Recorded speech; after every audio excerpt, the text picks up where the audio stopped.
Mi llamo Virginia, soy de Australia. I'm here to learn Spanish language and also to learn about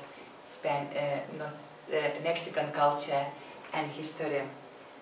I also know a few other languages such as Lithuanian, because I was born in Lithuania in Europe, and also I speak a little bit French and Russian, and of course English.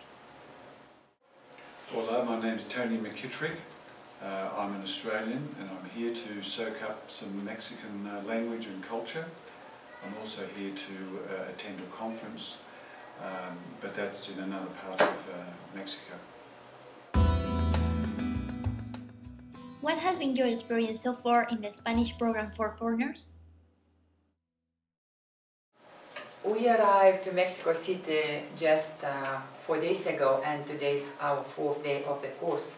But I can see that we learn quite a lot, and it helps us to reach our goals, because to learn new language very important to go and practice, and we can practice with our teacher, we can go to the city, we can go to the shops. And when I think myself how much I learn, I think I do, and it's difficult to learn different language, but being in a country where Spanish speaking people around, it's much easier to learn, and particularly if we go to to buy a lunch or in a shop, people are very friendly and they're helping us how to say, how to ask in Spanish, and that makes very good outcome. As well as we're learning a lot of things about history and culture when we're talking with other people. Yes. Well, I found it's been a very useful course, because I think the value of an immersion language is that you actually go out after the classroom and experience the native language speakers, and you can practice what you've learnt in the classroom out in a real environment, and I think that's real value. What has been your experience being immersed into Mexican culture during your stay?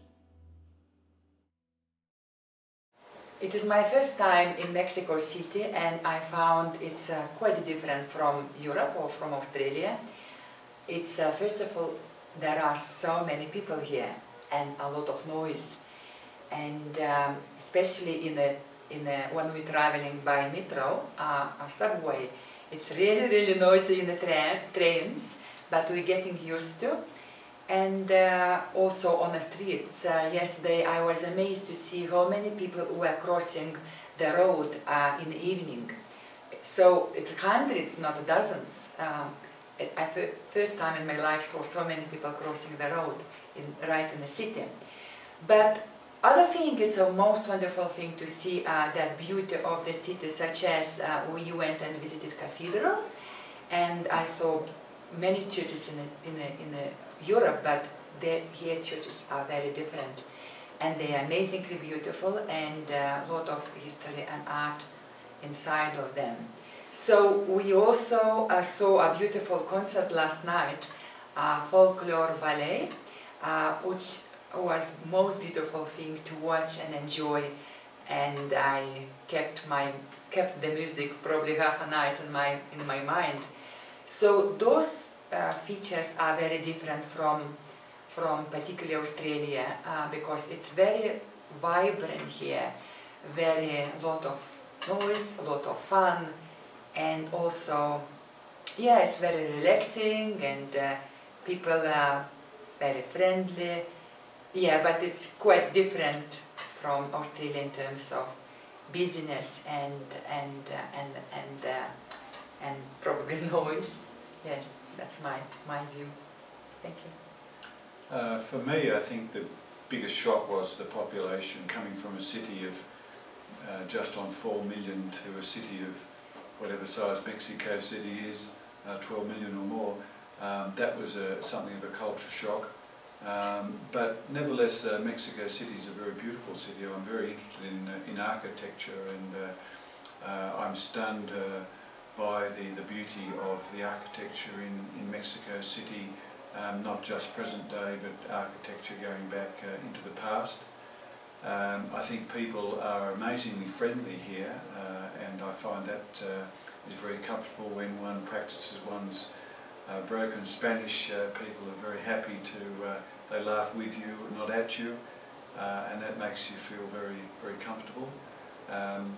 And I think it's the cost of living for us is very inexpensive, so that we find that as tourists, when we're on a limited budget, we find that also very attractive. So it's been a wonderful experience and very different. What do you hope by taking intensive Spanish program in Mexico?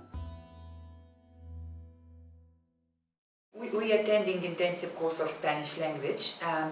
When I did other courses, we normally attending 1 hour and a half or 2 hours per session. I found for me it is quite okay to do 3 hours per day, and that's my opinion, and very important after those 3 hours, learning grammar and pronunciation and structure of the sentences. We learning little by little, but practicing after that, it's very, very important to go and practice on the streets in the naturally in the life. For me, 3 hours, it's perfect. Thank you. I think it helps if, as in our case, we've studied other Romance languages. I've studied French, and also in high school I studied Latin, and that gives one a good grounding and preparation for Spanish classes. And I think, as I said before, the opportunity to immerse oneself in the language and culture, to go and practice things after the classroom is of great benefit. Gracias por el curso. Hasta la vista. Muchas gracias. Hasta luego.